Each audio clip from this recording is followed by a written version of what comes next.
Hey, welcome to the Push-Pull Sales and Marketing Podcast. I'm Marcello. And I'm Sherry. In each episode, we provide you with sales and marketing strategies that you can implement immediately into your own business. Today, we're going to be talking about the Challenger sale, and Marcello knows a lot more about this than I do, so I'm interested to learn a little bit more along with you guys. We'll give you some takeaways in this episode, but you can grab your own copy by using our affiliate link, which is pushpullsales.com/Challenger sale. So, where do we start, Marcello? All right. It's a book. It's a book about being a better salesperson. You pop at that's a very loaded question. It'll definitely help you identify what is basically better personas for selling, as well as what they do and what you can emulate.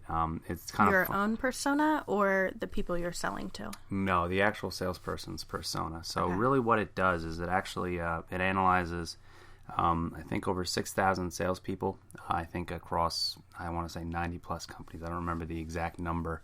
And what it did is basically they were able to kind of categorize each kind of selling style and each kind of selling person, and it actually ranks pretty much their overall effectiveness. And you can kind of learn what kind of sales rep you are, what kind of sales reps you have on your team, and really who is going to be the most effective in terms of recruiting. You're going to want people who fit a one actual persona. It's not to say that if someone's in another persona, they're not able to be successful. That was going to be my question, was how stuck are you in that? I could see from a recruiting standpoint, but let's say you already have someone on your team who has a tendency to be in one persona.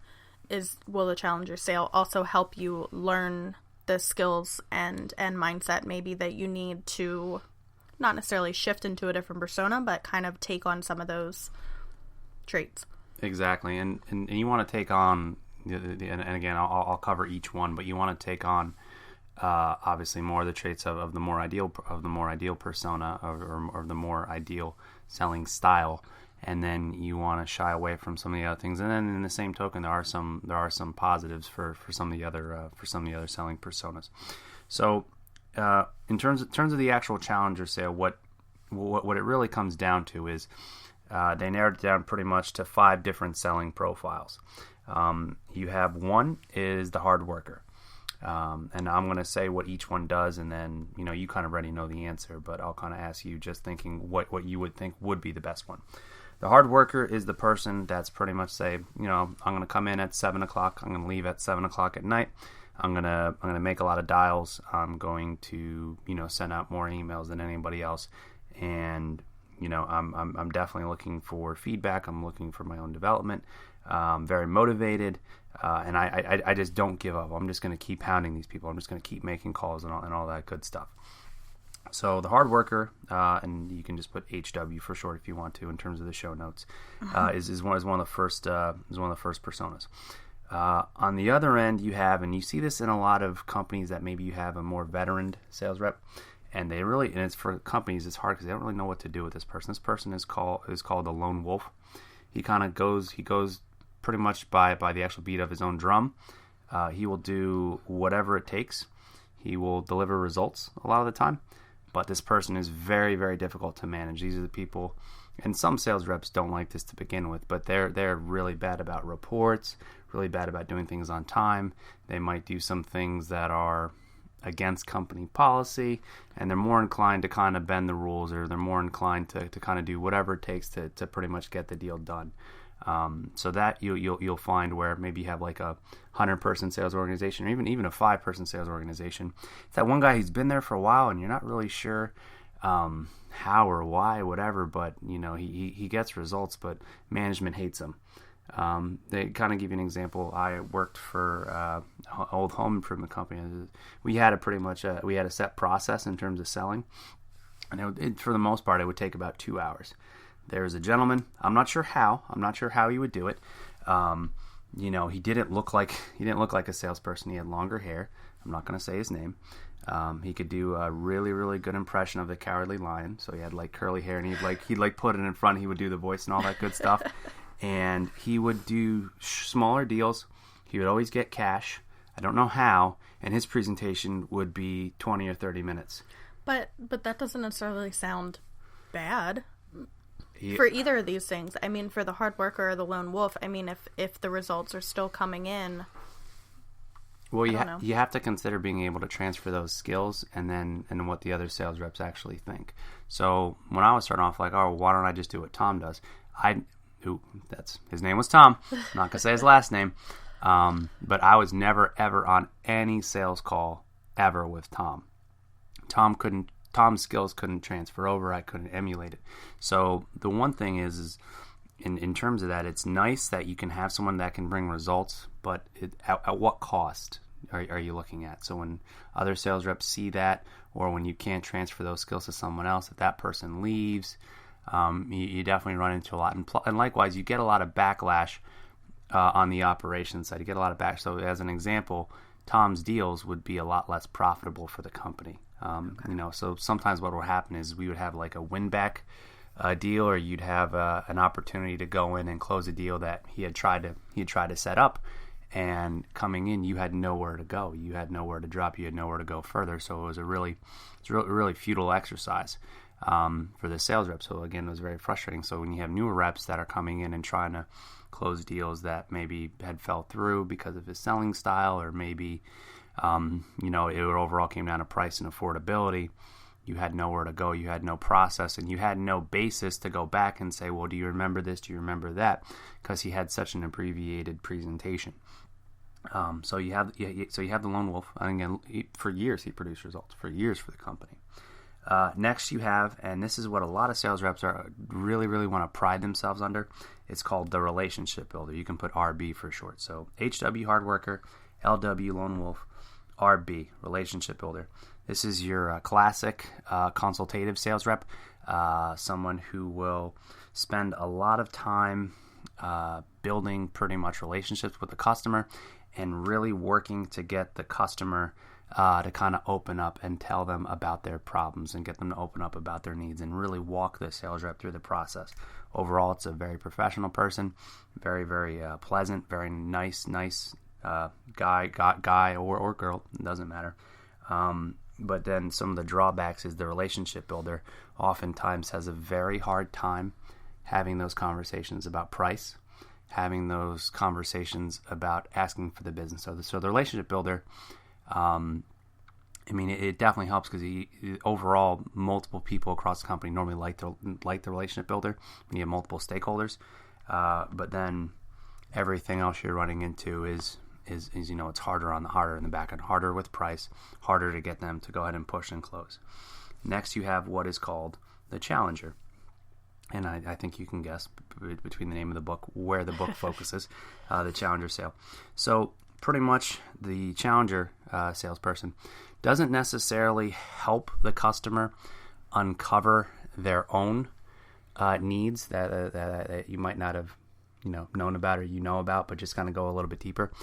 The challenger salesperson will actually have a different insight for the customer that the customer hasn't considered before.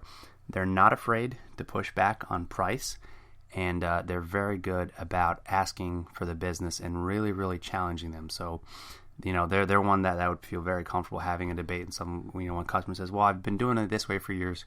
Why should I work with you?" The relationship builder might have a little bit of a hard time getting over that. The hard worker is just going to keep asking and just say, "Well, let's just do this. Let's just do this. Let's just do this." And the lone wolf, not really sure what not really sure what he does, but somehow the lone wolf is able to produce.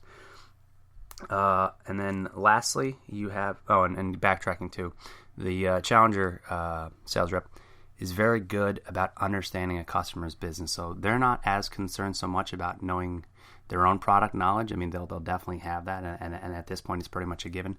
But they understand their customer's business more so than sometimes even the customer will understand. So if you're in because they're looking at it from a different perspective. Exactly. Whereas the relationship builder is more putting themselves in the customer's shoes and seeing it from the customer's perspective versus the challenger who's taking more of a outside looking in approach.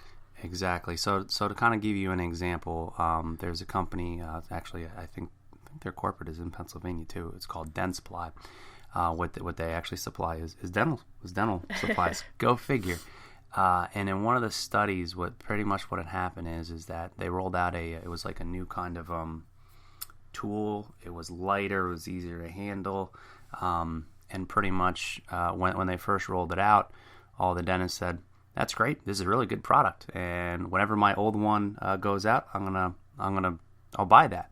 So they're like, "Well, I don't really understand that." So what they did is they actually changed their approach, and the challenger reps would bring in actually the wear and tear from, carpal tunnel and the weight and the absenteeism from different, dental hygienists from having to work with those awkward tools, carry a heavy cord across them, and kind of moving things around and say, hey, it's not a matter of upgrading your old system. It's a matter of solving, a problem that's probably costing you tens of thousands of dollars a year that you didn't realize.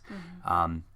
So the challenger rep is going to talk about things that might not even be related to that. Talk about, okay, well, how many times a year do you have your hygienist out? How many times do you have to, swap out? What are you doing about overtime for somebody else? Or pretty much anything along that might be pretty much a ripple effect of their product or service. Mm-hmm. The challenger rep is going to bring that up. The relationship builder won't even think about that, So moving on, then you have what is called the PS or the RPS, the problem solver or the reactive problem solver. These are people highly detail-oriented. They are very, very good at following up for customer issues. They are very good at pretty much people-pleasing, I hate to say. And what'll happen is... there's a time and a place for that, right, too. Like, people are happy with them. They might enjoy working with them. But I think with all of them, the thing that sets the challenger apart is that the problems aren't... they might get solved in a traditional manner, but then something else is going to come up. I think being able to look at things from a different perspective or bring in some new ideas, and really push them to go out of their comfort zone is the only way that companies are really going to either be able to keep up with the marketplace or get ahead of it. Yeah, and the other thing to consider too is you would think that the quote-unquote problem solver would have better customer loyalty and would have that across the board, and that's a good thing, and that's also a bad thing. So the reactive problem solver is spending so much of his time or her time fixing other issues that probably could have been passed to somebody else, that their customer base is typically a lot smaller. So if one customer leaves... Well, and it's also reactive. The problems are still coming up. Like, the customer is still bringing these problems maybe to the rep over and over again, as compared to the rep coming first and saying, here's something that might happen. Here's a problem that you might have in the future. Here's a problem that you might be having already and you're not seeing it. Let's take care of it. Instead of just... it's annoying when you always have to go to somebody and say, oh, now this is wrong. Oh, now this is a problem. And then they come up with a solution where you feel like if you cared about my business, you would have seen this maybe even before we did. And you're thinking that too in terms of seeing the business, but also just in general day to day. So like, let's say I'm a staffing company and I have a problem, somebody doesn't show up or anything like that, and I brought them on board. If you're doing sales and you're doing everything else, there's only so much time throughout the day. And the thing is with the problem solver is they're kind of filling two roles. They're doing the customer service and they're also doing the sales role. And what studies have shown now is that that's actually less than ideal. There are times where the sales rep does have to step up, mm-hmm. but it is less than ideal for that person to go ahead and step up into that. So, go ahead and running through the numbers between everyone, between the five. You have the lone wolf, hard worker, reactive problem solver, relationship builder, and then you have the challenger sales rep. Which one do you think is the worst performer? Can I look at your notes? Nope. Let's see. And again, I would say maybe the hard worker. That is quite interesting. I think hard worker was the second worst. And I guess it depends, And what we're talking about, and not necessarily the worst, but and this goes back to, for years, growing up wrestling, I'm going to mention Don Ernst. He always talked about if you want it to be good, you really have to study the best. So, when I would study wrestling tapes or videos, I wasn't looking at national champs. I wasn't looking at state champs. I was studying what the Russians were doing. I was studying what Olympic champs were doing, because they're the best in the world at it. So when we talk about top performers, if you go and run through the studies, the percentage of top performers that were of the 5 profiles, the actual smallest representation, the relationship builder now was by far the lowest. So out of 100%, 7% were relationship builders. Because they're never asking for the sale. Because they're not asking for the sale. So this is kind of like that old school mentality where it's just the guy that comes in and drops off pizza, and you have a friendly face, and just someone who's he's just a nice guy. I like to do business with him. Do you think a lot of the relationship builders just are in the wrong field? Like, I feel like that skill set could be really valuable elsewhere, and maybe it's just, a lot of the relationship builder. Like, I feel like a hard worker could have more of the sales personality, or any of the other ones, but relationship builder, I think a lot of times, if you're wanting to put yourself in someone else's shoes, you're never wanting to do that hard sale. Exactly, and the relationship builder doesn't have that sense of urgency, and it takes a lot of time to build these relationships. Okay. It's not to say that that a challenger sales rep doesn't build a relationship. Every single sales rep builds a relationship at some point, but the actual relationship builder now, they might have a couple accounts that they're good at maintaining accounts, but having existing accounts or to grow accounts, it's definitely harder for them. So if you were to look through the numbers, then which one do you think is the best? Or which one, or not the best, which one? That away. Which one? So the actual studies showed, 4 in 10, so over 40% of top performers followed the challenger style. So pretty much more than everybody else. The one thing to consider too, it also depends on what kind of selling environment you're in. So if you don't have a very, very complex sale, those numbers might be skewed a little bit more toward the hard worker. So, for example, if I'm in like telemarketing or something like that, and I'm selling like a really non-complex product, or if maybe I'm dealing with inbound leads, a different persona might actually be a little bit more effective. But something that is more about just putting in the dials. Like, if it's just the more calls you make, the more sales you're going to make, because nothing's too complex. But if you're selling maybe a higher priced product or something that's a little bit more elaborate in the customer relationship and the product itself. Mm-hmm. And that really leads to why challenger sales reps are becoming more and more prevalent, because the selling process and the buying cycle is a lot more complex now. So maybe 20, 30 years ago, if I was selling IT services, I would talk to the director of IT. Now I have to get a lot more people's buy-in. People are a lot more cautious when they're spending money. It's not just the director, the end users are involved. You have a lot more moving parts, and you have a lot more people's buy-in, quote unquote.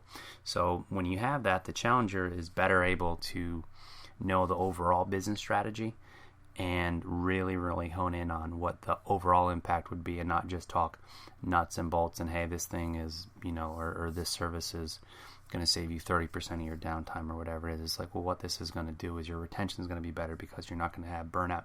If you were to get acquired by another company, or if you were to acquire another company, you can handle the additional workload, or pretty much whatever. I'm just throwing out examples there. But the actual challenger rep is better able to go ahead and do that. So going to a little bit more detail about what a challenger rep is good at, or what the primary qualities are. One of them I alluded to earlier. They're very okay discussing money. The relationship builder, not so much. Even the hard worker sometimes not so much, because a hard worker knows that, all right, well, this, whatever. If I push on money, that person might say no. But I have so many other people to call, so that's okay. And the lone wolf too. Actually, the lone wolf is okay talking about money as well, but it's not to the same degree.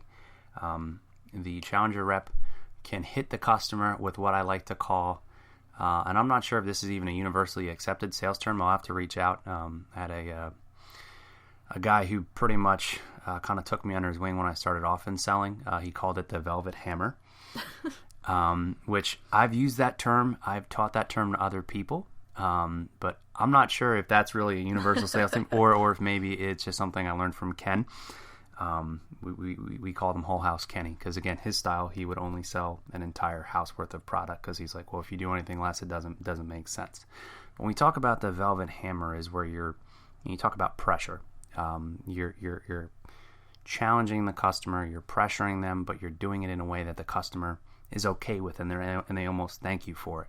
So it's the difference between, it's just some stupid pushy sales rep. Well, he was in my house and, or I was on the lot and some pushy sales rep was trying to get me into this and I didn't think it was right for me, versus someone that might be better at asking questions and really closing for the business, and versus say, come on, you're going to do this eventually. Just do this. Come on, do this. People do not respond well to that. So the velvet hammer is someone's being hit by a hammer, but you just don't feel it. It's a velvet hammer. So the challenger sales rep is very, very good at that.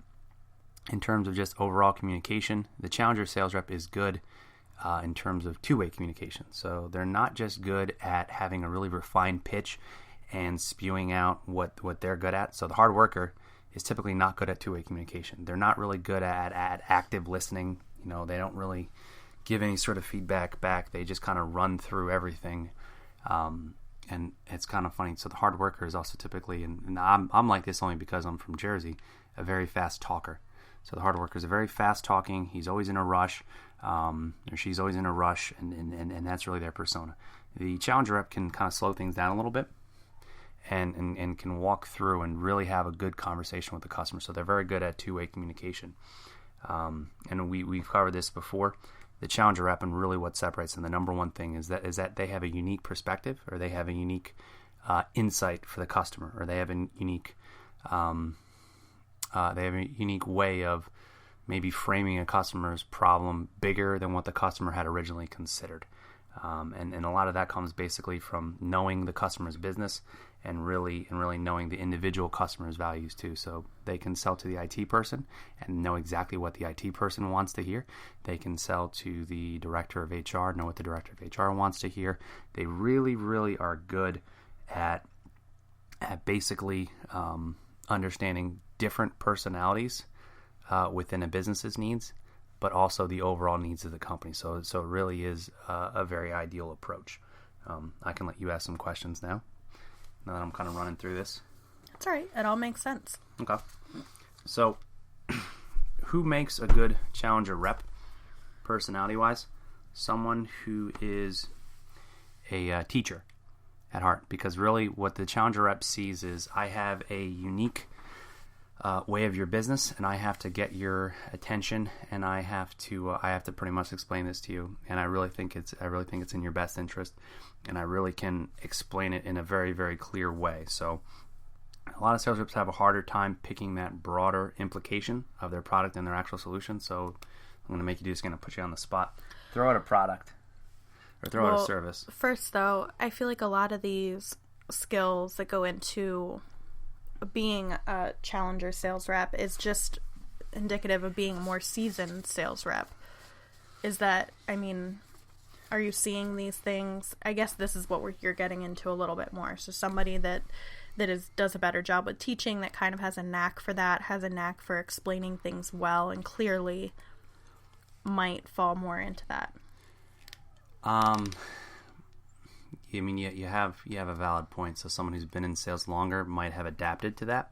Really, some of the better sales reps now are able to adapt. So that's why sometimes you see someone who's been with the company forever, and then all of a sudden, they just find that they're just not able to perform how they used to be. They just don't have the numbers the same because they're not able to adapt. So a relationship builder can make a transition and can take on some more of the challenger sales reps' actual traits, because there are some similarities. So just as an example, the relationship builder and the challenger rep are both very, very good at communication. They're very good about getting customer feedback and getting customer insight. The reason why the challenger rep has adapted is that they know that the customers don't have as much time as they used to, so they don't want to go through these exploratory meetings and to go through everything if I have a million other things going on. Yeah. So the challenger rep can basically come in and teach real quick and say, okay, I already know what your problem is, and you have a problem you don't know about. I'm going to tell you about this problem. I'll tell you how we can fix it and how it has a bigger implication versus just running through and saying, hey, what keeps you up at night? But things like, is comfortable discussing money, is one of the things of a challenger rep. I feel like those kind of things can come with time. It might feel uncomfortable the first couple times you're asking a customer for money, or I guess putting down the velvet hammer, but eventually you're gonna get to the point where that's second nature. That feels more comfortable. You understand, that this is part of the process. Yeah, I mean, it'll definitely come, and it'll be easier as you go through anything and really adapt into that. And actually, the last person who we had on, and it's funny because we haven't done like a. We haven't done We haven't done with the two of us because we've had so many great people who we reached out to. Also, some who've reached out to us and had him on the show. So Anthony Iannarino, I like his. So he definitely models that challenger rep approach, but he also has a lot of the traits of the hard worker. If you read his book, basically said, I went in, I locked my door or whatever. I put up a sign. He's a no nonsense guy when it came time to prospect. But in the same token, when it came time to talk to customers, and he'd get pushback on price, or he'd get pushback on something, well, I can do this and it's good enough. He would say, no, we need to have an adult conversation here about the outcomes that you're looking for. And I'm going to tell you, for the outcome you want, you need this solution. So the challenger sales rep is able to go ahead and take control and really have that conversation. The relationship builder hasn't adapted to that, and that is very uncomfortable to go, because the same thing. The relationship builder can be comfortable talking about price and money, but the relationship builder and the hard worker will be, and the lone wolf will be inclined to drop price or to drop a solution, whereas the challenger rep will sell bigger deals and they'll also sell more profitable deals for the company because they're very, very comfortable taking control of the conversation and really moving things along. And in the end, it works better for the customer. I'd rather sell somebody something that's $1,000 and meets 100% of their needs than to sell somebody something that's $700 and meets 30% of their needs. But yeah, so just kind of backtracking, the challenger rep, we talked about taking control. The challenger rep is good at customizing and tailoring their message specifically for the customer. And they're basically teachers. They're good at educating and bringing a whole new perspective to the point where the customer says, gee, I never thought of that before. I didn't really think about how big that problem is. Well, what do you recommend? And a big part of teaching is putting things in a way that'll make sense to your customer. Whether you're teaching kids in an elementary school, you need to be speaking on their level. You need to be explaining things in a way that'll make sense to them. And when you're selling business, how you're going to teach different industries is going to vary based on where they're at in the company, what they deal with on a daily basis, and what's going to make the most sense to them. Mm-hmm. I think that pretty much covers a lot of it in terms of just the overall personality and the persona, without going too much into it, because I think it's like a 250-page book, and they also have another book called The Challenger Customer, and that also talks a lot about the unique situation we're in right now. So when a customer will approach a sales rep, they're probably over 50% along the way in terms of the buying window, or pretty much in the buying process, whereas before, the hard worker might have approached the customer when they were at the 0%. Because the key point influence, ideally, you'd want to get them before. And this is where people like you come in, having that marketing funnel available and having that information in a very, very clean and accessible way, or to make it so that way when the customer does actually make a decision, that it really is top of mind. If they're reaching out to you, hopefully they have a good understanding of who you are and what you can do for them. Right. And also, and this is what you're very good at, it's not so much where you just have one key decision maker anymore and I just need to find that person.